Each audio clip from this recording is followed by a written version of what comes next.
আগের ক্লাসে কি শিখেছেন? আগের দিনে ওই লগ্নলার প্রত্যেকটা হাউসে যদি থাকে, যেমন লগ্নলার ফার্স্ট হাউসের লগ্নের যে লর্ড, সেই লর্ডটা সেকেন্ড হাউসে কি রেজাল্ট প্রোভাইড করে, থার্ড হাউসে কি হয়, ফোর্থ হাউসে এইরকম। আচ্ছা, আর এইটাই বুঝিয়েছিলেন। হ্যাঁ, তো বলুন থার্ড হাউসে কি হয়, ফোর্থ হাউসে কি হয়?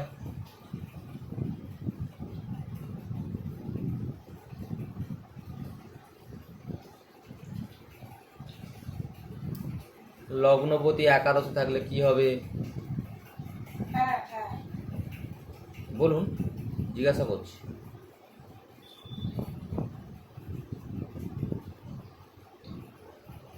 হ্যাঁ, শরীর খারাপ নাকি আপনার? না না, কাশছেন দেখছি। ওই যে সেভেন্থ হাউস লগ্নের লর্ড যদি সেভেন্থ হাউসে এক্সিস্ট করে, হ্যাঁ, তাহলে যে বিজনেস পার্টনারশিপ বিজনেসের দিকে বেশি মনোযোগী হবে।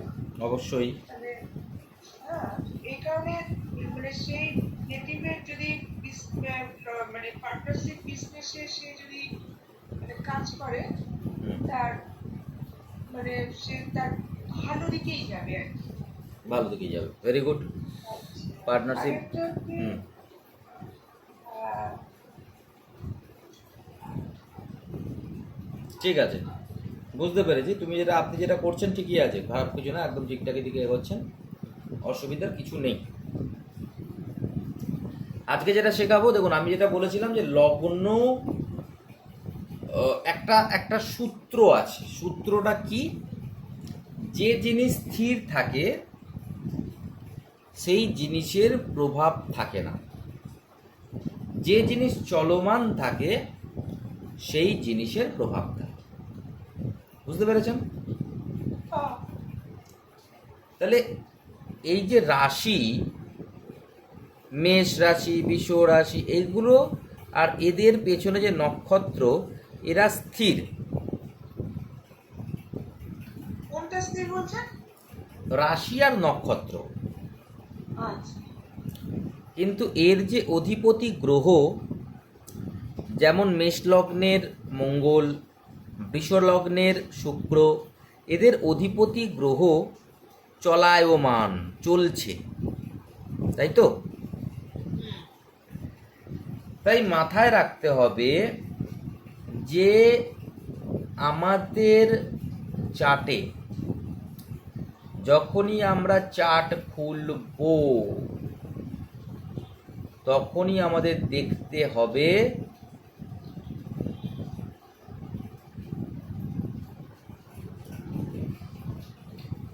যে লগ্নভাবে, এটা হচ্ছে লগ্নভাব ধরে নিলাম, কোনো প্ল্যানেট আছে কি না। কেন? কারণ এই লগ্ন ভাবটা হচ্ছে লগ্নের ঘর। এটা কার ঘর? আমার লগ্নের ঘর। এবার এই লগ্নের ঘরেতে যদি কোনো প্ল্যানেট না বসে, যদি কোনো প্ল্যানেট লগ্নের ঘরেতে না বসে, তাহলে কি হবে? লগ্ন ফাঁকা।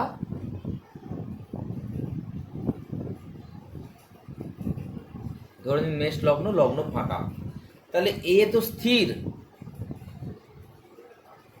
তাই এর কোনো রেজাল্ট খুব একটা পাবে না। পুরোপুরি নেগলেক্ট হয় না, বেশিরভাগ রেজাল্ট এ পাবে না। কোন ক্ষেত্রে? যদি আপনি দেখতে চান যে ছেলেটার বিহেভিয়ার কেমন, ছেলেটার ক্যারেক্টার কেমন, আমি ছেলেটাকে একটু বুঝতে চাই, ও কি চাইছে, ওর ক্যারেক্টারিস্টিক দিক থেকে কি চাইছে, তাহলে ফার্স্টে আমি কি দেখব? ফার্স্টে কি দেখব? লগ্ন, লগ্ন ভাব। কোনটা লগ্ন ভাব? ধরে নিন এইটা হচ্ছে লগ্ন ভাব, এটা লগ্ন ভাব মানে কি ফার্স্ট হাউস, তাই তো? তাহলে ফার্স্ট হাউসে আমি কি দেখলাম,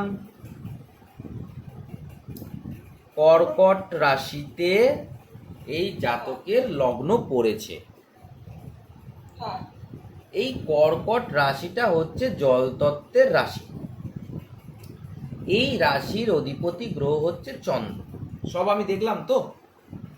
হ্যাঁ তাহলে কি আমি বলবো যে এই জলতত্ত্ব ইমোশনাল হবে, এই ছেলেটা খুব যেটাকে বলে মুডি হবে লগ্ন দেখে? না, তখনই বলবো না। কেন? কারণ লগ্ন, আমি কি বললাম, কি সূত্র আছে, যেই জিনিসটা স্থির সে রেজাল্ট দিতে অক্ষম।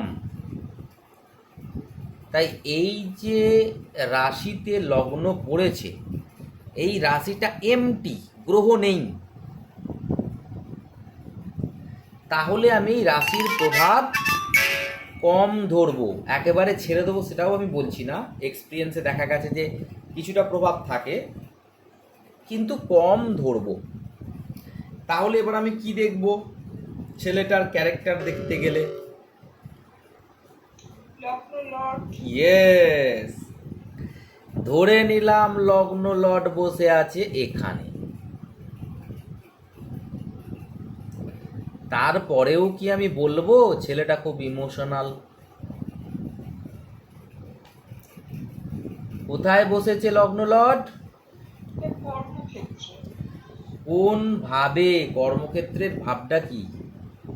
10th house. কার কোন রাশিতে? ও রাশিটা কি? মেষ। মেষ রাশি। মেষ রাশি অগ্নিতত্ত্বের রাশি, কিন্তু লগ্ন হচ্ছে জল তত্ত্বের। তাহলে লগ্নতে যদি কোনো প্ল্যানেট না থাকে, তাহলে আমি দেখব লগ্ন লর্ড কোথায় বসেছে। লগ্ন লর্ড বসেছে মেষ রাশিতে, দশম ভাবে অগ্নিতত্ত্ব রাশিতে। তাহলে এই যে কর্কট রাশির যে প্রভাব সেটা কমে যাবে, মেষ রাশির প্রভাব বেড়ে যাবে। বুঝে গেল?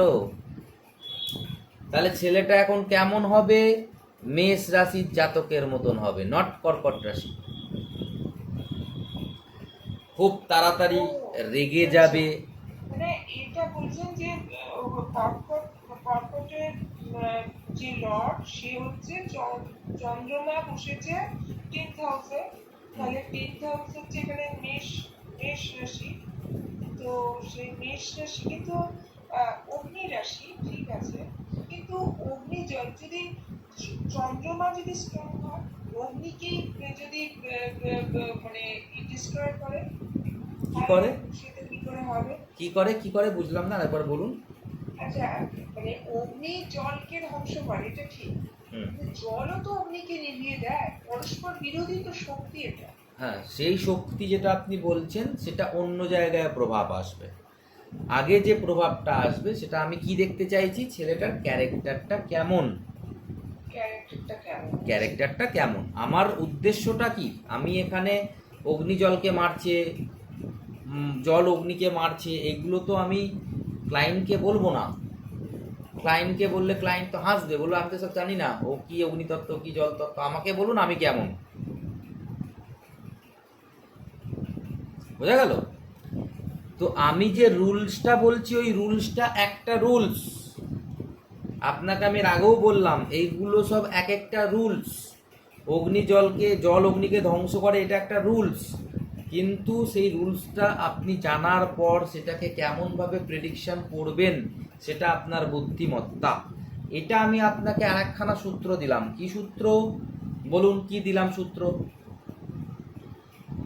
এতক্ষণ ধরে যে আমি বললাম? যদি কোনো প্ল্যানেট না থাকে, তখন লগ্ন লর্ডকে দেখতে হবে কোন হাউসে সে এক্সিস্ট করছে।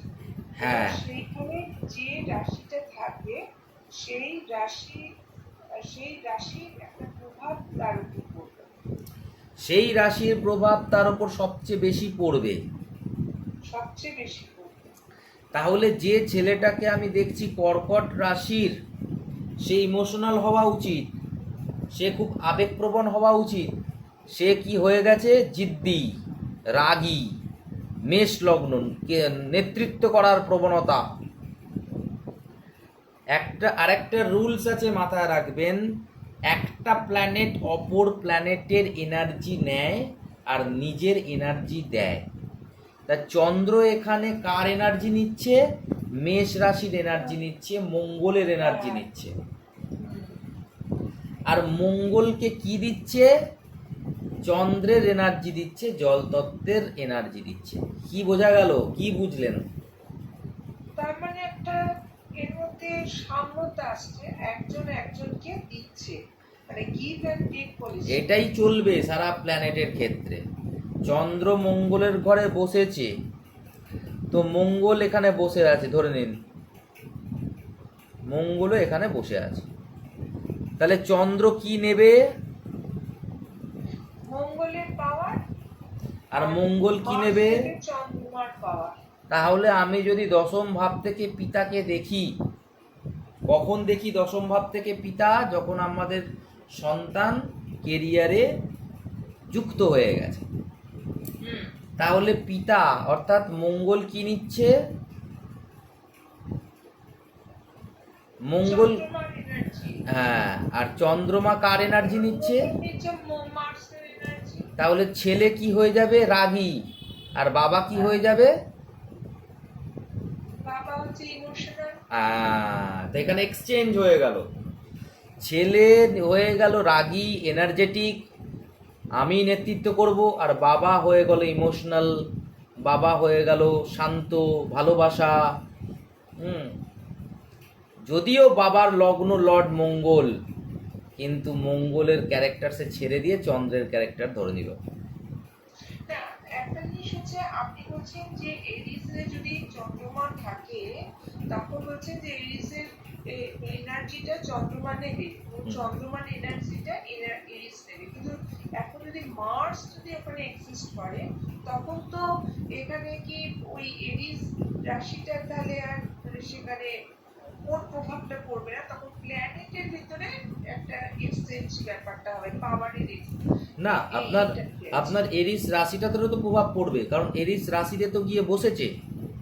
প্ল্যানেট যে রাশিতে বসবে সেই রাশির প্রভাব 100% পড়বে, আর যে রাশিতে কোনো প্ল্যানেট থাকবে না সেই রাশির যে ক্যারেক্টারের প্রভাব পড়বে না। যেটা আমি আপনাকে সূত্রটা দিলাম, যে লগ্নে কোনো প্ল্যানেট নেই মানে তার প্রভাব অনেক কমে গেল, নায়ের বরাবর। এইবারেই আপনার এই কথাতেই আমি আবার যদি করি খেলা, তাহলে আবার খেলা চেঞ্জ হবে। দেখুন,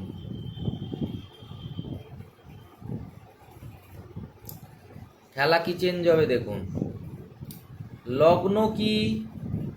কর্কট হলো, লগ্নে বসে আছে শুক্র,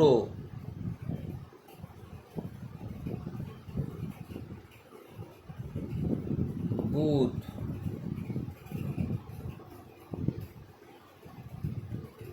চন্দ্র বসে আছে আপনার মেষ রাশিতেই।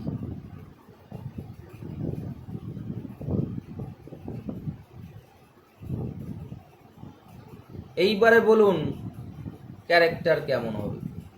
এইখানে সূত্র কি বলছে? এইখানে সূত্র বলছে যে ভাবেতে কোনো প্ল্যানেট থাকবে না সেই ভাবে যে রাশি তার প্রভাব কমে যাচ্ছে, কিন্তু যে ভাবেতে কোনো প্ল্যানেট থাকবে তার রাশির প্রভাবও বেড়ে যাবে। যদি লগ্নে কোনো প্ল্যানেট থাকে, তাহলে এই চন্দ্র যে মেষ রাশিতে বসেছে আমি তাকে আগে দেখব না, সব সময় আমি দেখব লগ্নতে কি প্ল্যানেট বসেছে কোনো। যদি বসে তাহলে তার প্রভাব সেই জাতকের ক্যারেক্টারের ওপর সবচেয়ে বেশি পড়বে। বোঝা গেল?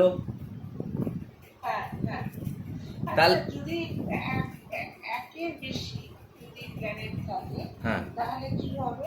একের বেশি প্ল্যানেট থাকবে, তার জন্য কি হবে আমি আলাদা করে আপনাকে ভিডিও করে বোঝাবো। একই সময় একই জিনিস বুঝলে আপনি হজবরল হয়ে যাবেন। যেটা বোঝাচ্ছি সেটা আগে ভালো করে বুঝে আমাকে বলুন যে হ্যাঁ এটাই বুঝেছি। হ্যাঁ তাহলে ব্যাপারটা হলো কি যে